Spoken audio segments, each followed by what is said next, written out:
Shalom, selamat berjumpa kembali dalam ibadah kita Gereja Misi Kasih Indonesia Hong Kong Macau.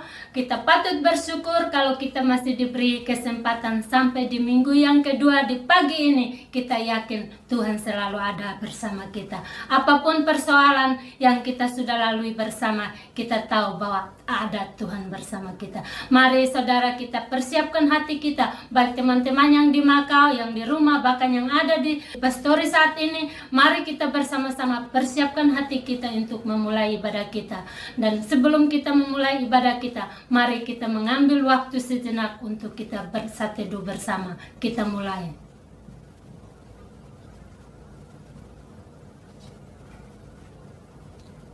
Saudara yang dikasih Tuhan, pertolongan Tuhan tak pernah terlambat untuk kita. Dalam apapun kondisi kita, situasi kita, kita yakin Tuhan selalu ada bersama kita.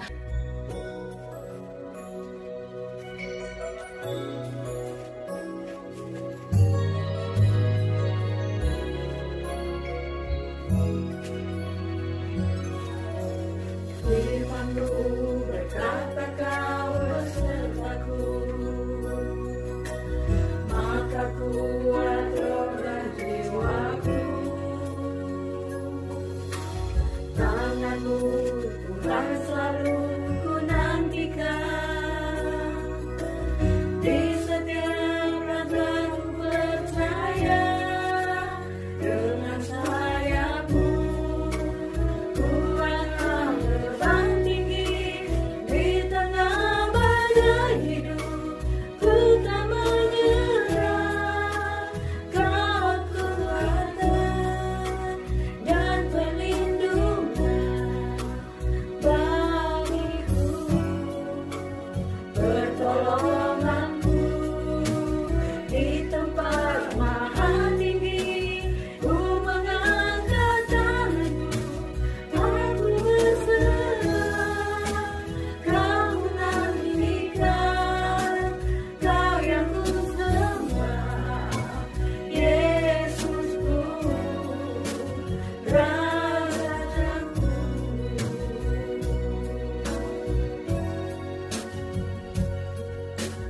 Firman-Mu berkata Kau besertaku,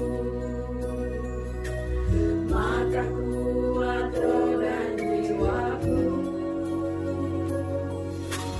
Tangan-Mu Tuhan selalu ku nantikan, di setiap langkah ku percaya.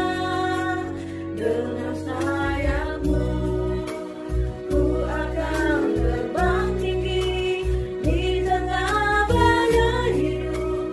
Ku tak menyerah, Kau kekuatan dan perlindungan bagiku. Pertolonganku di tempat maha tinggi. Ku mengangkat tanganku, aku berserah. Kau nantikan, Kau yang ku sembah, Yesusku, Rajaku. Kau nantikan, Kau yang ku sembah, Yesusku, Rajaku. Shalom jemaat Tuhan, selamat hari Minggu. Kita bersyukur hari ini kita bertemu kembali dalam ibadah Gereja Misi Kasih Indonesia Hong Kong. Dan kita akan masuk dalam ibadah dengan fotum dan salam. Ibadah saat ini kami buka kiranya jadi dalam nama Bapa, Anak dan Roh Kudus. Tuhan memberkati jemaat Tuhan sekalian. Amin. Kita membaca nas pembimbing dari Injil Lukas pasal 18 ayat yang ke-27. Injil Lukas pasal 18 ayat yang ke-27. Kata Yesus, apa yang tidak mungkin bagi manusia, mungkin bagi Allah. Saudara yang dikasihi Tuhan, sukacita kita bukan karena keadaan kita baik, tetapi ketika Tuhan ada dalam hati kita. Sebab itu kita percaya hari ini adalah hari yang dijadikan Tuhan. Mari kita lanjutkan puji-pujian kita.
Saudara yang dikasihi Tuhan, saat kita lemah, saat kita tidak mampu, ada satu sobat yang begitu setia untuk kita. Mari kita lanjutkan pujian kita. Kita mau katakan ada satu sobat yang setia.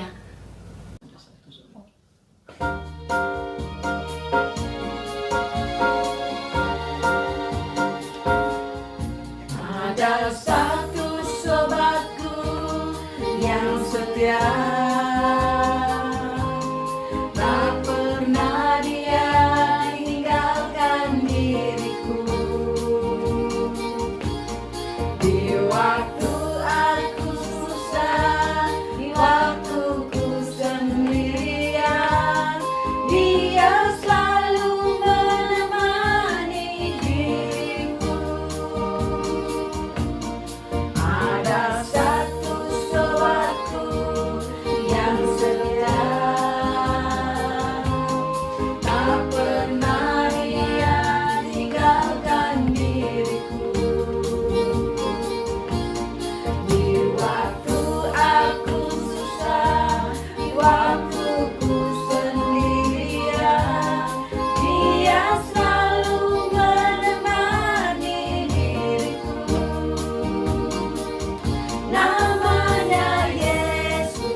Saudara yang dikasihi Tuhan, kita akan lanjutkan puji-pujian kita. Kita akan bermazmur bagi Tuhan. Dan mazmur yang saya pilih adalah Mazmur 98 ayat 1 sampai ayat yang ketiga. Mazmur 98 ayat 1 dan 3. Saat penyelamatan sudah dekat. Mazmur, nyanyikanlah nyanyian baru bagi Tuhan, sebab Ia telah melakukan perbuatan-perbuatan yang ajaib. Keselamatan telah dikerjakannya kepadanya oleh tangan kanannya, oleh lengannya yang kudus. Tuhan telah memperkenalkan keselamatan yang daripadanya, telah menyerahkan keadilannya di depan mata bangsa-bangsa. Ia mengingat kasih setianya dan kesetiaannya terhadap kaum Israel. Segala ujung bumi telah melihat keselamatan yang daripada Allah kita. Amin. Saudara yang dikasihi Tuhan, Allah yang kita sembah, Dialah yang patut kita muliakan dan tinggikan, sebab perbuatannya sangat ajaib untuk kita. Mari saudara kita naikkan pujian penyembahan kita di hadapan Tuhan. Kita mau katakan, sebab Engkaulah Tuhan.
Shalom jemaat Tuhan sekalian, kita bersyukur untuk hari ini kita bertemu kembali dan kita akan masuk dalam mempersiapkan hati kita untuk kita mendengarkan firman Tuhan yang menjadi makanan rohani untuk kita. Sebelumnya mari kita masuk di dalam doa. Kita berdoa. Bapa di sorga, kami berterima kasih untuk kesempatan yang indah ini kami boleh berada di sekitar firman Tuhan. Dan kami rindu untuk mendengarkan firman Tuhan. Berkati kami, berbicara kepada kami melalui bagian Alkitab yang akan kami baca. Beri kami pengertian rohani. Beri kami pemahaman yang dikerjakan oleh Roh Kudus. Sehingga kami dapat mengerti maksud firman Tuhan bagi kami. Sehingga kami menerima sebagai satu kebenaran yang memberkati kami dan memungkinkan kami tetap kuat, setia, dan mengikut Tuhan. Berkati hamba-Mu yang menyampaikan, dan berkati semua kami yang mendengarkan firman Tuhan ini. Terima kasih Bapa, dalam nama Tuhan Yesus kami berdoa. Amin. Jemaat Tuhan, saya mengajak kita untuk membaca bagian Alkitab yang menjadi dasar firman Tuhan atau renungan untuk kita hari ini. Terambil dari Injil Markus pasal yang ke-10 ayat yang ke-17 hingga ayat yang ke-27. Injil Markus pasal yang ke-10 ayat yang ke-17 hingga ayat yang ke-27. Saya akan bacakan. Orang kaya sukar masuk kerajaan Allah. Pada waktu itu Yesus berangkat untuk meneruskan perjalanannya. Datanglah seorang berlari-lari mendapatkan dia, dan sambil bertelut di hadapannya, ia berkata, "Guru yang baik, apa yang harus kuperbuat untuk memperoleh hidup yang kekal?" Jawab Yesus, "Mengapa kau katakan aku baik? Tak seorang pun yang baik selain daripada Allah saja. Engkau tentu mengetahui segala perintah Allah. Jangan membunuh, jangan berzina, jangan mencuri, jangan mengucapkan saksi dusta, jangan mengurangi hak orang, hormatilah ayahmu dan ibumu." Lalu kata orang itu kepadanya, "Guru, semuanya itu telah kuturuti sejak masa mudaku." Tetapi Yesus memandang dia dan menaruh kasih kepadanya. Lalu berkata kepadanya, "Hanya satu lagi kekuranganmu. Pergilah, jualah apa yang kau miliki, dan berikanlah itu kepada orang-orang miskin. Maka engkau akan memperoleh harta di sorga. Kemudian datanglah kemari dan ikutlah aku." Mendengar perkataan itu, ia menjadi kecewa, lalu pergi dengan sedih, sebab banyak hartanya. Lalu Yesus memandang murid-muridnya di sekelilingnya dan berkata kepada mereka, "Alangkah sukarnya orang yang beruang masuk ke dalam kerajaan Allah." Murid-muridnya tercengang mendengar perkataannya itu. Tetapi Yesus menyambung lagi, "Anak-anakku, alangkah sukarnya masuk ke dalam kerajaan Allah. Lebih mudah seekor unta melewati lubang jarum daripada seorang kaya masuk ke dalam kerajaan Allah." Mereka makin gempar dan berkata seorang kepada yang lain, "Jika demikian, siapakah yang dapat diselamatkan?" Yesus memandang mereka dan berkata, "Bagi manusia hal itu tidak mungkin, tetapi bukan demikian bagi Allah, sebab segala sesuatu adalah mungkin bagi Allah." Demikian firman Tuhan untuk kita. Berbahagialah kita semua yang mendengarkan firman Allah dan memelihara dalam hidup kita masing-masing. Terpujilah nama Tuhan kita Yesus Kristus. Saudara yang dikasihi oleh Tuhan, dari teks firman Tuhan ini kita akan merenungkan firman Tuhan di bawah tema antara tidak mungkin dan mungkin. Antara tidak mungkin dan mungkin. Kalau kita memperhatikan kata tidak mungkin dan mungkin ini dikatakan oleh Tuhan Yesus dalam nats pembimbing tadi yang baru kita baca, kemudian juga di dalam ayat terakhir dari teks firman Tuhan ini, yaitu ayat yang ke-27 dikatakan bahwa bagi manusia hal itu tidak mungkin, tetapi bukan demikian bagi Allah, sebab segala sesuatu adalah mungkin bagi Allah. Ada 3 kitab, yaitu Matius, Markus, dan Lukas, mengkisahkan tentang peristiwa ini dengan diakhiri dengan kalimat yang sama, bahwa bagi manusia tidak mungkin, bagi Allah mungkin. Kalau kita memperhatikan dalam teks firman Tuhan ini, di situ ada seorang yang disebut seorang muda, tetapi dia juga adalah seorang pemimpin, tetapi dia juga adalah seorang yang kaya, ya. Jadi orang yang bertanya kepada Yesus ini, dia seorang muda, seorang pemimpin, tapi juga seorang yang kaya. Dikatakan bahwa orang itu datang kepada Yesus dan bertanya kepada Yesus tentang bagaimana dia dapat memperoleh keselamatan. Dan kalau kita memperhatikan, itu berarti orang ini belum memiliki kepastian keselamatan. Itulah sebabnya dia datang bertanya kepada Yesus. Dan kita melihat itulah hati Yesus datang ke dalam dunia ini, ya, untuk menyelamatkan manusia yang berdosa, ya. Berbicara dalam konteks seorang pemimpin muda yang kaya ini, yang berusaha untuk mencari keselamatan. Kalau kita memperhatikan bahwa orang ini mempunyai konsep bahwa dia bisa memperoleh keselamatan dengan usahanya sendiri, ya. Ia menganggap bahwa ia berbuat baik, ia menganggap ia sudah melakukan hukum Taurat, maka ia merasa bahwa ia memiliki, tapi ternyata apa yang dia miliki itu tidak cukup. Dia merasa masih kurang, itulah sebabnya dia datang kepada Tuhan Yesus. Maka kita akan melihat bagaimana pemahaman yang Yesus ajarkan kepada orang kaya ini, dan juga kepada para murid yang bersama dengan dia. Sehingga pemahaman-pemahaman yang Yesus ajarkan, inilah yang kita akan belajar dari teks firman Tuhan ini.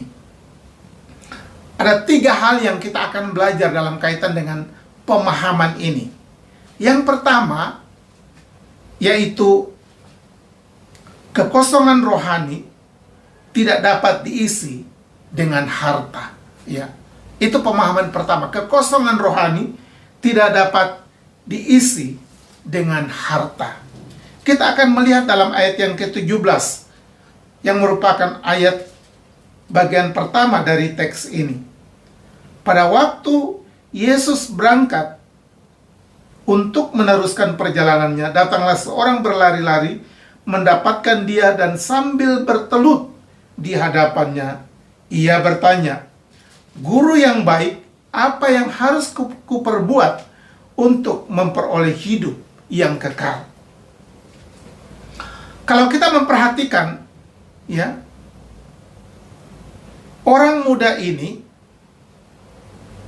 dia waktu datang kepada Yesus dan dia katakan, "Guru yang baik, ya, apa yang harus aku perbuat untuk memperoleh hidup yang kekal?"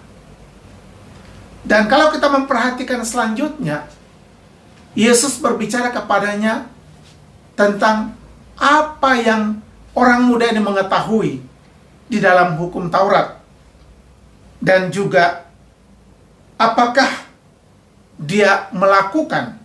Dan kalau kita memperhatikan, Dia mengatakan bahwa dia sudah melakukan hukum Tuhan. Namun di sini kita melihat bahwa ia bertanya kepada Tuhan Yesus. Dari satu segi ia sudah melakukan hukum Tuhan sebagaimana yang dituntut di dalam hukum Tuhan itu sendiri. Tetapi ia datang bertanya kepada Yesus. Mengapa ia bertanya kepada Yesus? Ya, hal ini menunjukkan bahwa berarti masih ada yang kurang dalam hidupnya. Walaupun dia sudah melakukan hukum Tuhan, tetapi ada yang kurang. Masih ada yang kurang dalam hidupnya. Masih ada yang kosong, ya, dalam hidupnya. Harta dia telah mempunyai. Dia orang kaya. Tetapi masih ada yang kurang dalam hidupnya, ya. Itulah sebabnya dia datang kepada Tuhan Yesus, katakan guru yang baik. Ya. Lalu kita memperhatikan bagaimana jawab Yesus. Tidak ada seorang pun yang baik selain daripada Allah saja. Nah, apa yang kita mengerti dari jawaban Tuhan Yesus ini? Yesus ingin membawa orang muda ini bahwa yang baik itu ialah Allah sendiri. Dan Allah itu ialah dirinya. Maka Yesus katakan tidak ada yang baik kecuali Allah saja. Dan orang muda ini sudah mengatakan guru yang baik. Dan Yesus memberikan jawaban Allah yang baik. Itulah diri. Karena orang muda yang berbicara guru itulah Tuhan Yesus. Dan Yesus berbicara tentang Allah. Dan itu menunjukkan bahwa orang ini dibawa kepada pemahaman bahwa Allah yang baik itulah di dalam Tuhan Yesus.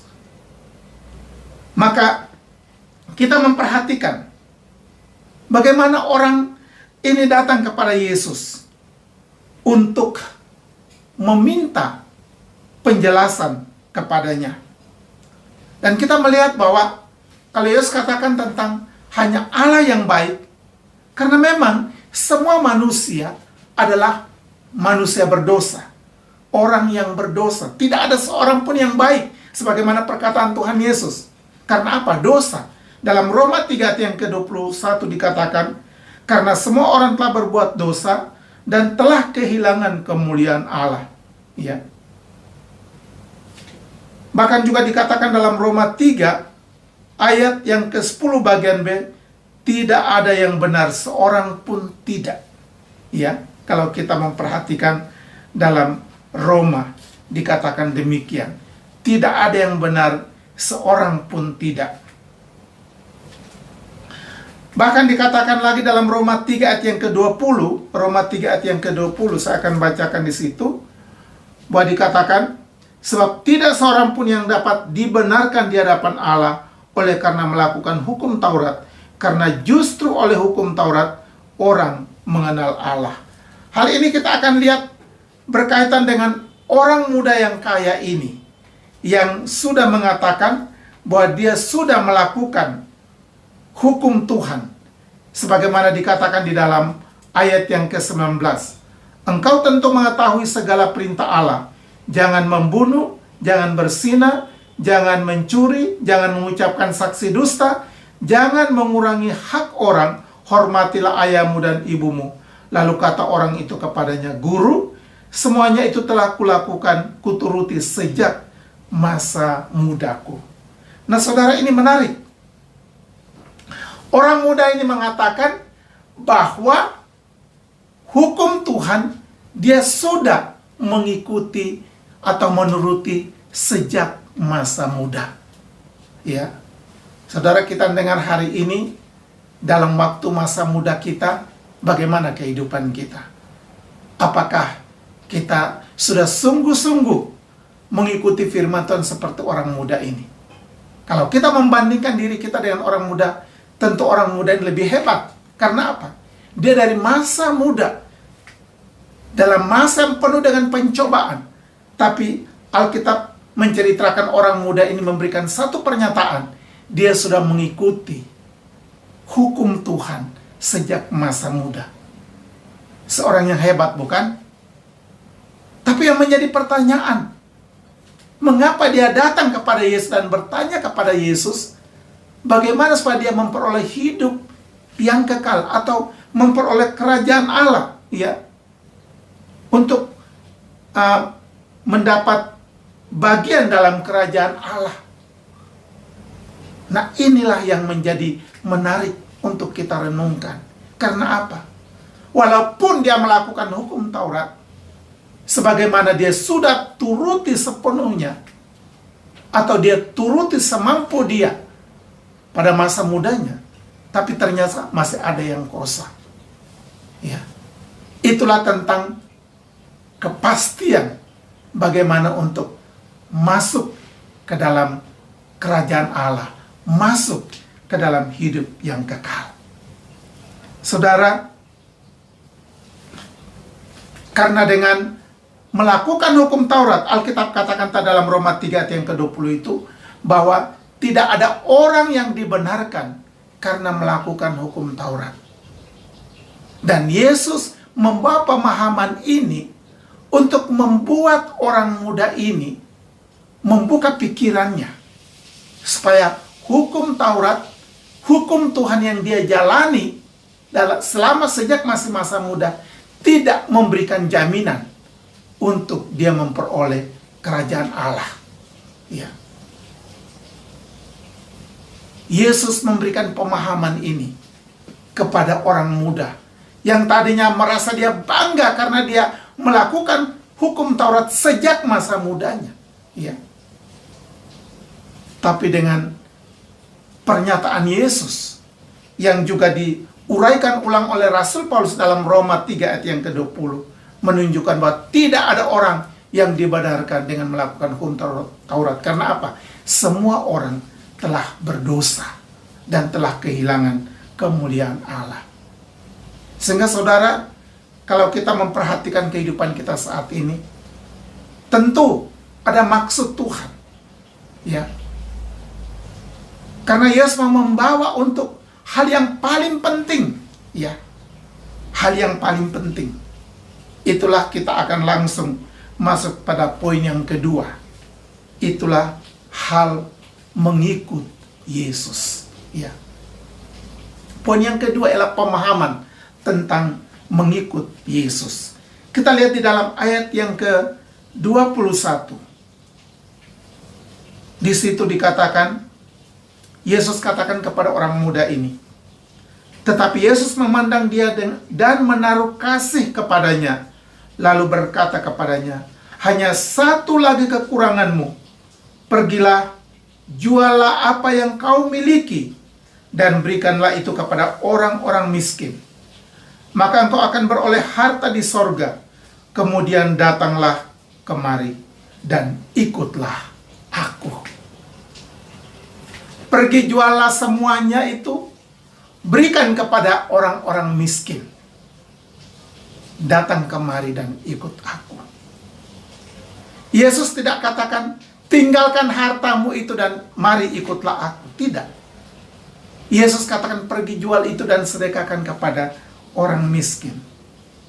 Kalau kita membandingkan perkataan Yesus ini dengan apa yang orang muda ini akui tentang dia sudah melakukan hukum Taurat. Kalau kita mau bandingkan di sini, apakah orang muda ini sudah sepenuhnya mengikuti hukum Tuhan? Apakah dia sudah secara total, sempurna mengikuti hukum Taurat, hukum Tuhan? Ternyata tidak. Karena apa? Yesus berbicara tentang hal menjual semua yang ada padanya untuk berikan kepada orang miskin. Ini berbicara tentang kasihilah sesamamu manusia seperti dirimu sendiri. Itulah dia harus memberikan itu. Dan nanti kita akan lihat ternyata orang muda ini tidak mampu melakukan. Itulah sebabnya dikatakan dia pergi dengan sedih hati karena hartanya banyak. Lalu apakah hanya berakhir di situ? Yesus katakan kepada orang muda ini, yang paling penting, yang paling menentukan untuk mendapatkan kerajaan Allah atau memperoleh hidup yang kekal ialah mari ikutlah aku. Itulah perkataan Yesus terakhir di dalam memberikan pemahaman kepada orang muda yang kaya ini. Ya. Kalau kita memperhatikan tentang perkataan Yesus ini, itu berarti bahwa hal mengikuti Yesus, kita mau mengerti yang pertama ialah bukan mengikuti hukum Taurat. Ya. Hal mengikuti Yesus tidak sama dengan mengikuti hukum Taurat. Orang muda ini sudah mengikuti hukum Taurat, tapi Yesus masih memberikan satu penilaian yang lebih tajam. Belum, masih kurang. Ya. Dan masih kurang itu, Yesus tidak langsung berbicara kepadanya untuk mengikut dia, tapi dia mengkonfrontkan kepada orang muda yang kaya ini tentang pergi menjual dan berikan kepada orang miskin. Itu Yesus mau ajarkan, kasihilah sesamamu manusia seperti dirimu sendiri. Dan ternyata orang muda ini belum mampu melakukan itu. Ya. Kalau berbicara poin ini tentu kita pun sama. Kita seringkali mungkin dalam mulut kita katakan kita mengasihi sesama kita. Tetapi di dalam tindakan yang nyata, apakah benar kita bisa mengasihi sesama seperti diri kita sendiri? Kalau orang muda yang tadi katakan dia sudah menuruti sejak pada masa mudanya, tetapi di saat dibawa kepada satu pemahaman untuk secara real, secara nyata untuk menyatakan tentang sikap mengasihi sesama dengan menjual hartanya dan berikan kepada orang yang miskin, ternyata dia tidak mampu melakukan. Dan tentu hal ini sama saudara dan saya. Ya. Nah, itulah sebabnya kalau kita memperhatikan ada satu kata yang menarik yang dikatakan atau dilakukan oleh Tuhan Yesus di sini, ialah di dalam ayat 21. Tetapi Yesus memandang dia dan menaruh kasih kepadanya dan berkata kepadanya, hanya ada satu lagi kekuranganmu. Ya, saya melihat tentang kata ini. Yesus menaruh kasih, memandang dia dan menaruh kasih kepadanya. Iya. Mungkin kita bisa artikan, kasihan dia mengaku bahwa dia sudah lakukan, tapi Yesus mau katakan kasihan deh lu, ya. Masih kurang, ya. Yesus melihat dia dengan menaruh kasih, ya. Dan seperti inilah tujuan Allah datang ke dalam dunia, tujuan Tuhan Yesus datang ke dalam dunia, kasihnya untuk mau menyelamatkan kita. Hal mengikuti Yesus kita akan melihat dalam pengertian yang kedua. Tadi pengertian pertama ialah bukan, tidak sama dengan mengikuti hukum Taurat, ya. Yang kedua kita akan lihat tentang sikap mengikut Tuhan Yesus itu ialah kita harus meninggalkan sikap merasa memiliki sesuatu itu untuk diri kita sendiri, ya. Mungkin kita agak sedikit belum lengkap begini, bahwa kita harus meninggalkan sikap merasa memiliki sesuatu itu untuk diri kita sendiri. Karena sebetulnya sikap itu yang kita selalu lakukan, kan? Kita merasa apa yang kita miliki itu untuk diri kita sendiri. Tapi justru sikap mengikuti Yesus itu artinya sikap seperti itu kita harus tinggalkan, ya. Sama seperti orang kaya ini. Dia merasa memiliki harta. Itu milik dia. Tapi Yesus katakan pergi dan juallah itu dan berikan kepada orang miskin. Artinya apa? Apa yang kau miliki itu harus sekarang memiliki sikap seperti itu, harus tinggalkan bahwa itu bukan milikmu sendiri. Ya. Memang ini satu sikap hati yang harus betul-betul mengalami perubahan, ya. Dan untuk mengubah ini tidak begitu mudah, ya. Karena kita lihat orang muda ini pun sangat sulit untuk mengubah sikap hati seperti ini. Maka kita akan lihat akhirnya orang ini sedih. Sebab dikatakan karena banyak hartanya. Karena memang inilah hal yang seringkali sulit dalam hidup kita untuk kita bisa mengubah sikap dan cara berpikir seperti itu. Tapi ingat bahwa bagian daripada mengikuti Yesus itu, kita harus sampai pada tahap itu.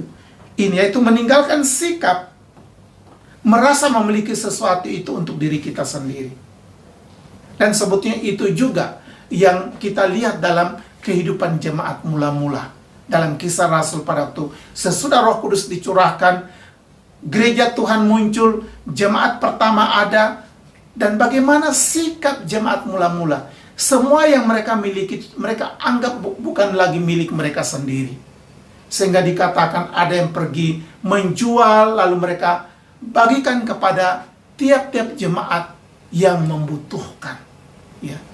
Ini tentu satu sikap yang masing-masing kita harus juga meneladani. Ya.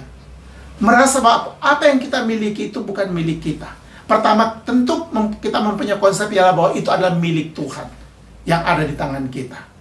Apapun yang kita miliki, entah harta apa, uang, semua kekayaan, kita harus punya pemahaman bahwa itu milik Tuhan yang ada di tangan kita. Kita hanya diminta untuk mengelola, diminta untuk mengatur, ya, tapi bukan untuk milik kita sendiri. Sedangkan anak muda ini, dia masih punya konsep seperti itu. Maka dikatakan dia pergi dengan sedih hati. Saudara, karena sikap ini, kalau tidak berubah akan membebani kita. Karena Yesus memberikan satu contoh, ya.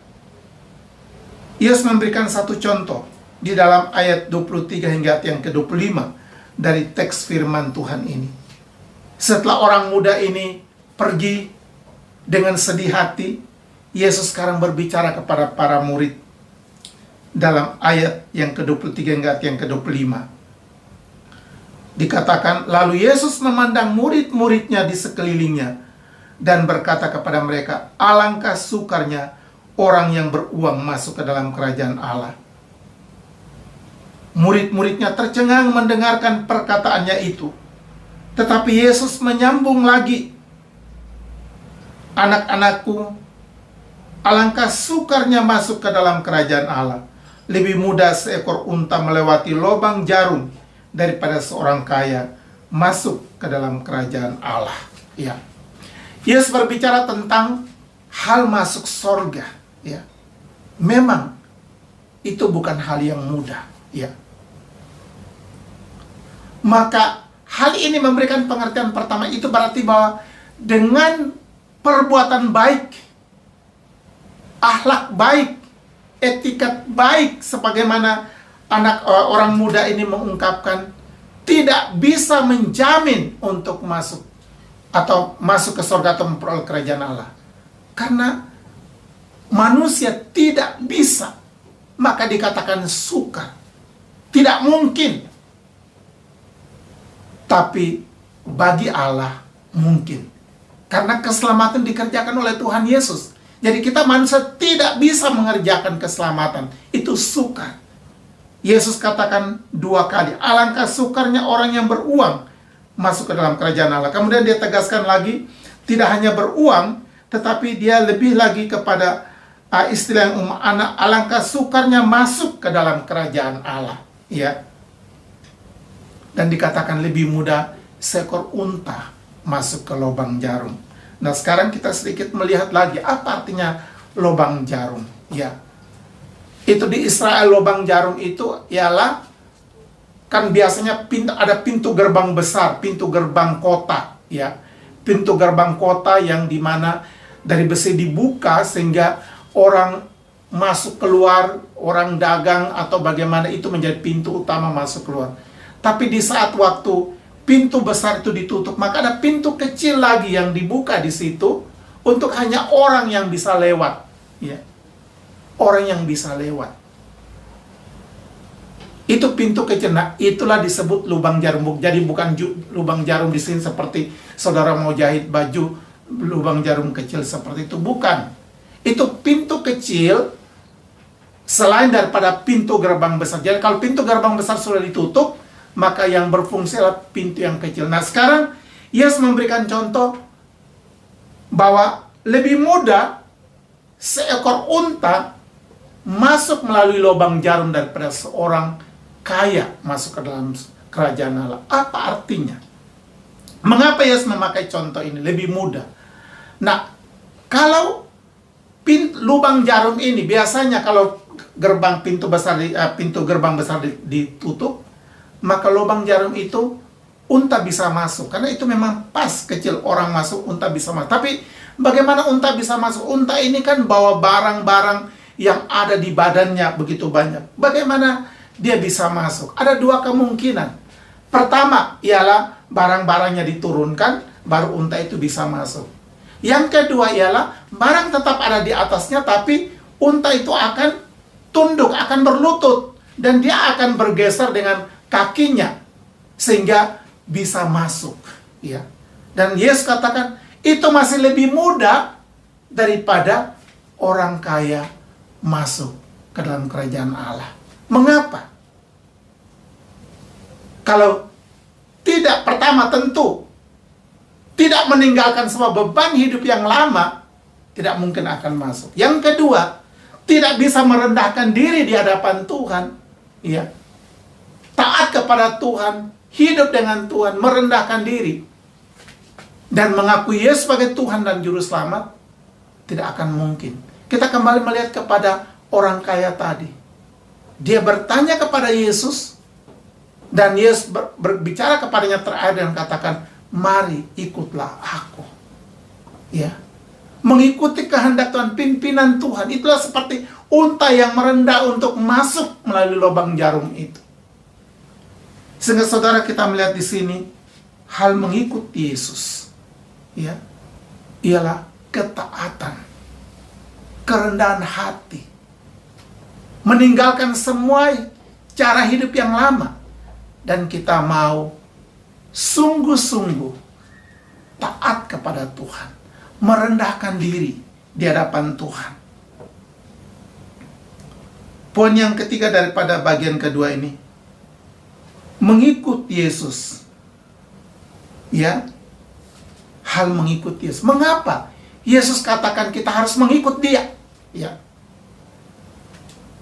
Kalau Yesus katakan, pergi jualah semuanya itu dan mari ikutlah aku. Mengapa Yesus katakan harus mengikut Dia? Karena kita melihat bahwa hanya Yesuslah yang ditentukan untuk mengerjakan keselamatan bagi kita.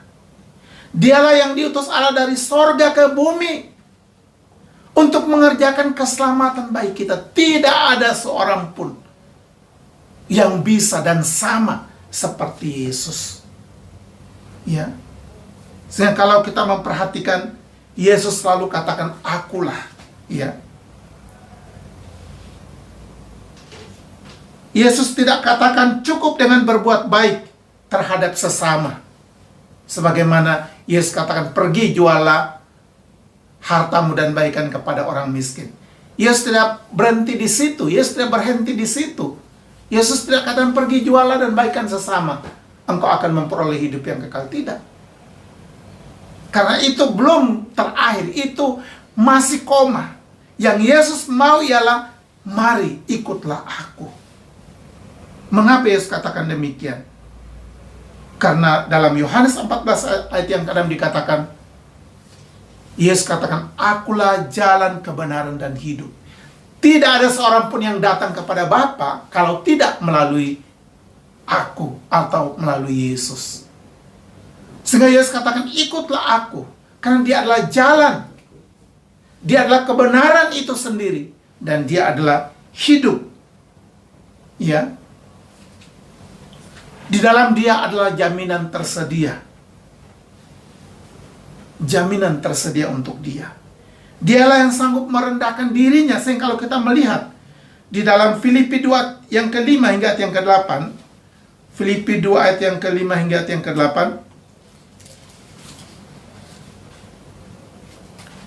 di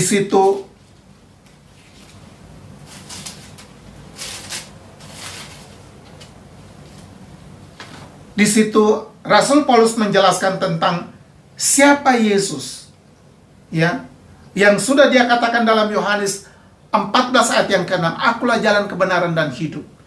Dan Rasul Paulus menjelaskan lagi, dikatakan bahwa kita harus, dikatakan ayat yang ke-5, hendaklah kamu dalam hidupmu menaruh pikiran dan perasaan yang terdapat juga dalam Kristus Yesus.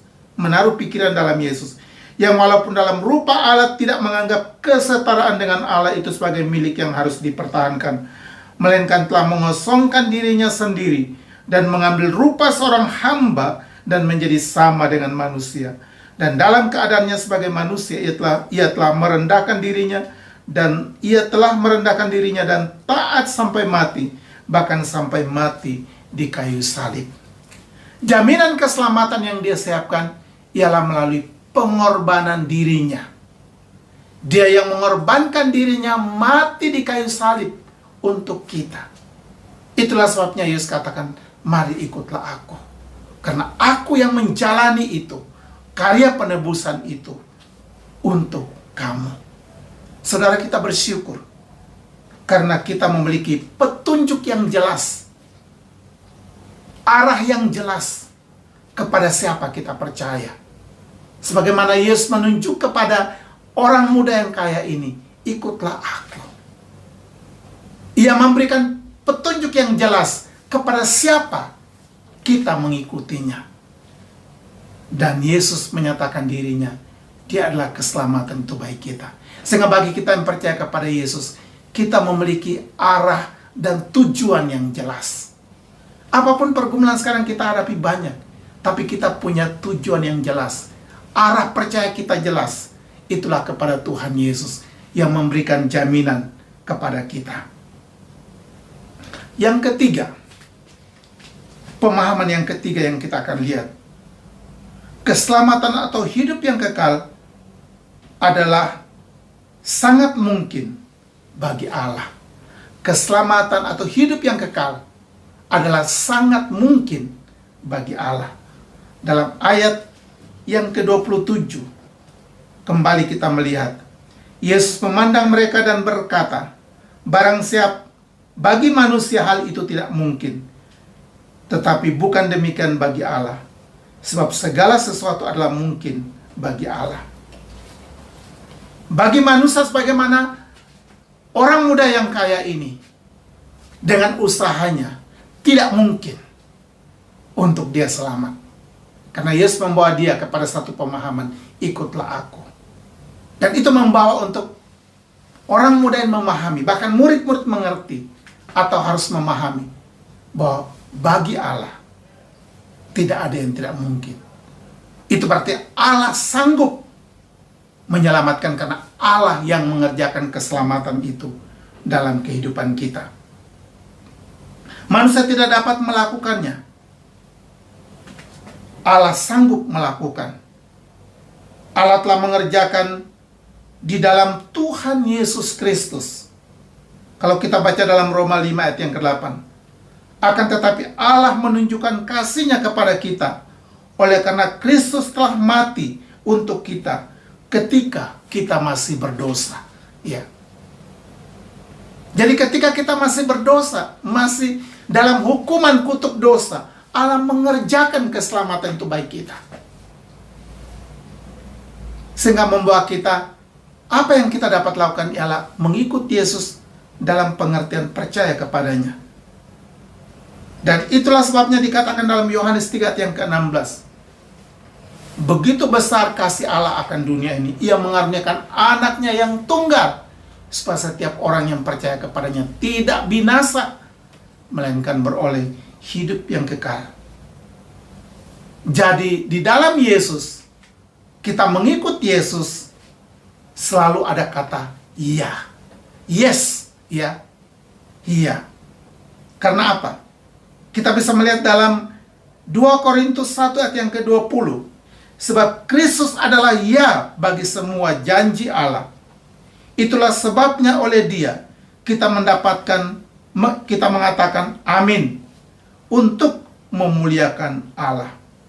Jadi keselamatan itu hanya mungkin di dalam Allah. Hanya bisa dikerjakan Allah. Dan Allah kerjakan di dalam Tuhan Yesus. Itulah sebabnya dikatakan dalam Korintus tadi, bahwa di dalam Yesus, yes, ya. Karena Yesus adalah ya bagi semua janji Allah. Dan janji pertama adalah janji keselamatan. Kemudian janji bagaimana hidup kita dipelihara Tuhan, diberkati Tuhan, dilindungi oleh Tuhan, dijaga Tuhan, dijamin Tuhan. Semua janji Tuhan baik kita. Di dalam Yesus, iya. Iya. Di dalam Yesus, iya. Semuanya iya. Karena Yesus yang memberikan jaminan itu. Itulah sebabnya Yesus katakan, mari ikutlah aku. Kalau kita memperhatikan, memang usaha manusia untuk hidup yang kekal itu tidak mungkin. Jadi tidak ada dengan berbuat baik, berbuat amal untuk selamat, itu tidak mungkin. Ya, itu sesuatu yang sia-sia. Karena dalam teks firman Tuhan memberikan penerangan yang begitu jelas. Hanya jaminan itu atau keselamatan itu terjadi kalau mengikut Yesus. Karena Allah yang mengerjakan keselamatan itu bagi kita. Dan Allah mengerjakannya itu di dalam Tuhan Yesus Kristus. Oleh karena itu, kita bersyukur, kita mengenal dan percaya kepada Yesus. Sehingga tentu bagi kita yang percaya bahwa keselamatan itu sangat mungkin untuk kita peroleh. Karena Yesus memberikan jaminan itu. Dan di dalam Yesus adalah ya bagi kita semua. Kiranya Tuhan memberkati. Mari kita berdoa. Bapa di dalam sorga, kami berterima kasih untuk kebenaran firman Tuhan ini. Bahwa bagi dunia tidak mungkin, tapi bagi Allah mungkin. Itulah sebabnya kami menjadi milik Tuhan. Karena Allah yang mengerjakan itu bagi kami. Allah yang memilih hidup kami. Dan Allah yang memanggil kami untuk mengikut Engkau. Dan kami bersyukur kami telah berada di jalan Tuhan. Mengikut Engkau, Yesus Tuhan kami. Berkati tiap-tiap kami. Berkati semua yang mendengarkan firman Tuhan ini. Supaya kami dapat memahami bahwa di dalam Yesus adalah ya bagi semua janji Allah. Sehingga membuat kami tidak ragu dan bimbang dalam mengikut Tuhan Yesus. Berkati setiap kami, dalam nama Tuhan Yesus kami berdoa. Amin. Saudara yang dikasihi Tuhan, kita telah mendengar firman Tuhan yang telah menguatkan kita, meneguhkan kita untuk hari-hari yang akan kita lalui bersama. Mari kita akan meresponi firman Tuhan dengan memberikan yang terbaik sebagai tanda ucapan syukur kita di hadapan Tuhan. Kita iringi dengan pujian. Sekalipun jalan Tuhan tak terselami, tapi kita yakin penyertanya selalu sempurna untuk kita. Pujian ini akan menutup kita dalam ibadah kita kali ini. Tuhan Yesus memberkati.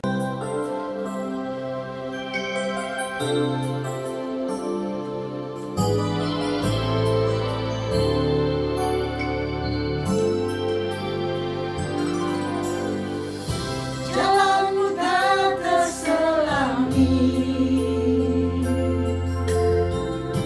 oleh setiap hati kami. Namun satu hal ku percaya, ada rencana yang indah. Tiada terduga kasih-Mu, heran dan besar bagiku. Arti kehadiran-Mu selalu nyata di dalam hidupku. Penyertaan-Mu sempurna, rancangan-Mu penuh damai, aman dan sejahtera. Walau di tengah badai, ingin ku selalu bersama, rasakan keindahan arti kehadiran-Mu Tuhan.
Jemaat Tuhan, mari kita masuk dalam doa syafaat. Kita satukan hati kita berdoa supaya Tuhan menganugerahkan kepada kita jawaban-jawabannya sesuai dengan kehendak dan waktu Tuhan sendiri.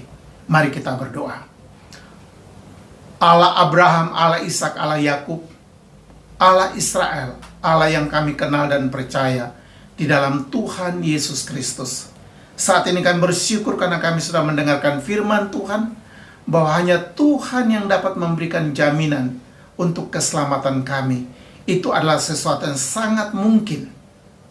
Dan untuk usaha manusia adalah hal yang sangat tidak mungkin. Berkati kami supaya kami memiliki pemahaman ini, sehingga kami dalam mengikut Tuhan, kami lebih sungguh-sungguh dan lebih lagi setia di dalam Tuhan. Berkati setiap kami hari ini. Saat ini kami berdoa untuk pekerjaan Tuhan melalui YPP yang ada di Kyrgyzstan oleh hamba-Mu Ibu Hedi Tangkere. Kami berdoa supaya Tuhan berkati hamba-Mu dalam pelayanannya dan juga untuk kebutuhan-kebutuhan pelayanan, juga dalam memasuki musim semi, musim panas. Kami doakan supaya Tuhan jaga, lindungi kesehatan hamba-Mu. Kami doakan saat ini untuk Provinsi Jawa Barat. Kami doakan untuk wilayah ini Tuhan, baik untuk tingkat gubernur sampai kepada semua masyarakat di wilayah Jawa Barat. Dan lebih daripada itu, gereja Tuhan, umat Tuhan yang ada di Jawa Barat. Kami doakan supaya Tuhan berkati, sehingga lebih banyak lagi orang Jawa Barat yang boleh datang mengenal dan percaya kepada Tuhan Yesus. Bapak, kami doakan untuk Indonesia secara keseluruhan, untuk pemerintah kami, presiden, wakil presiden, dan semua aparat pemerintah, dari pusat sampai daerah-daerah. Kami doakan supaya Tuhan memberkati secara khusus dalam menghadapi situasi pandemi dalam gelombang yang nampaknya meningkat lagi saat ini, sehingga beberapa daerah diadakan lockdown Tuhan. Kami doakan Tuhan berkati supaya pemerintah diberikan kekuatan, kemampuan untuk menghadapi COVID yang begitu merajalela di beberapa tempat. Kami doakan tenaga medis yang ada di tiap-tiap rumah sakit, dokter, suster, atau perawat-perawat yang ada. Tuhan tolong jaga, lindungi, pelihara mereka daripada menyebarnya virus ini. Apalagi ada varian-varian baru yang begitu menakutkan, mengerikan. Dan kami doakan untuk usaha vaksinasi supaya masyarakat dapat mengikuti dan juga mengikuti setiap protokol kesehatan, sehingga dengan demikian maka masyarakat boleh diberikan kesehatan. Dan ekonomi Indonesia juga kami berdoa supaya Tuhan pulihkan, keamanan Tuhan berikan supaya Indonesia semakin maju lagi. Pembangunan yang sedang berlanjut supaya tetap dalam kemajuan, sehingga Indonesia semakin merasakan hasil-hasil pembangunan yang ada. Kami doakan juga untuk gereja Tuhan di Indonesia, YPP di Batu, dengan berbagai pergumulan yang ada. Kami doakan Tuhan berkati dan Tuhan ikut campur tangan. Kami doakan juga untuk Hong Kong, pemerintah Hong Kong, gereja-gereja Hong Kong. Kami doakan supaya Tuhan berkati. Juga untuk masyarakat yang ada di Hong Kong ini. Walaupun kami tahu di sekitar kami, ada negara-negara di sekitar kami, begitu banyak orang yang terkena COVID ini, dan semakin lagi menanjak jumlah orang yang terpapar. Kami berdoa, Tuhan jaga, lindungi, pelihara kami. Negara-negara yang sedang dalam keadaan parah, baik India ataupun negara-negara yang lain di Asia ini, ataupun di Amerika Latin, ataupun juga di Eropa, di Afrika, kami doakan Tuhan berkati. Tuhan, umat Tuhan yang ada di sana juga berseru, berdoa supaya Tuhan juga beri mereka perlindungan, sehatkan mereka. Kami doakan supaya Tuhan berkati. Kami doakan pelayanan GMKI di Hong Kong ini supaya Tuhan berkati. Baik di Hong Kong dan di Macau, kami doakan Tuhan berkati. Pelayanan melalui YouTube, pelayanan melalui online, ataupun melalui live, dan juga tatap muka, baik di China Congregational ataupun di Pastori. Kami doakan supaya Tuhan berkati. Jemaat Tuhan yang tersebar di Hong Kong atau di Macau, Tuhan tolong berkati mereka, baik jemaat orang tua ataupun juga jemaat-jemaat yang tidak bisa libur. Kami doakan Tuhan berkati mereka.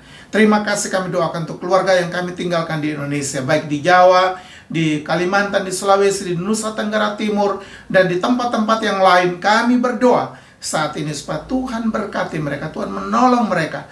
Tuhan, kalau di dalam kesakitan mereka, Tuhan juga jamah, pulihkan dan sembuhkan. Hamba-hamba Tuhan yang sakit, kami berdoa, Tuhan juga pulihkan mereka. Berkati kami hari ini. Kami doakan juga untuk Israel, umat pilihan Tuhan.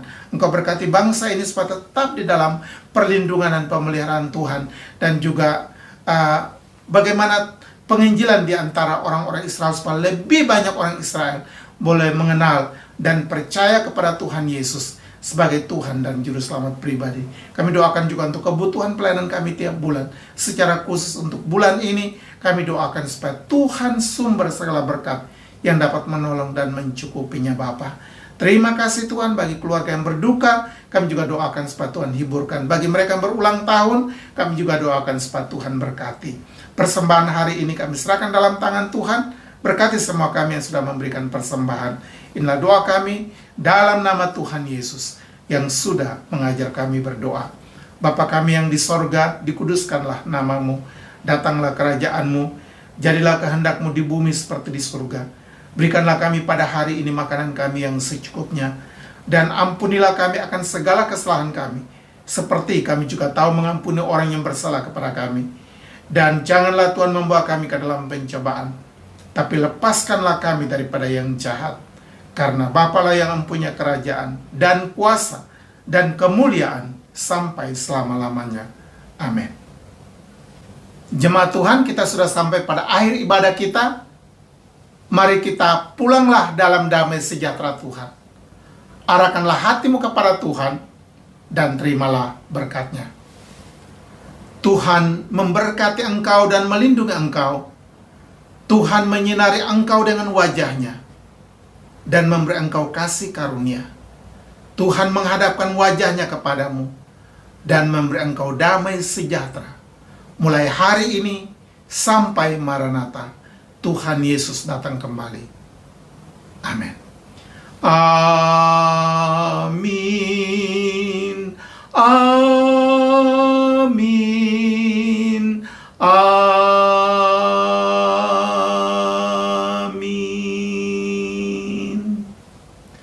Kita masuk dalam saat teduh. Amin.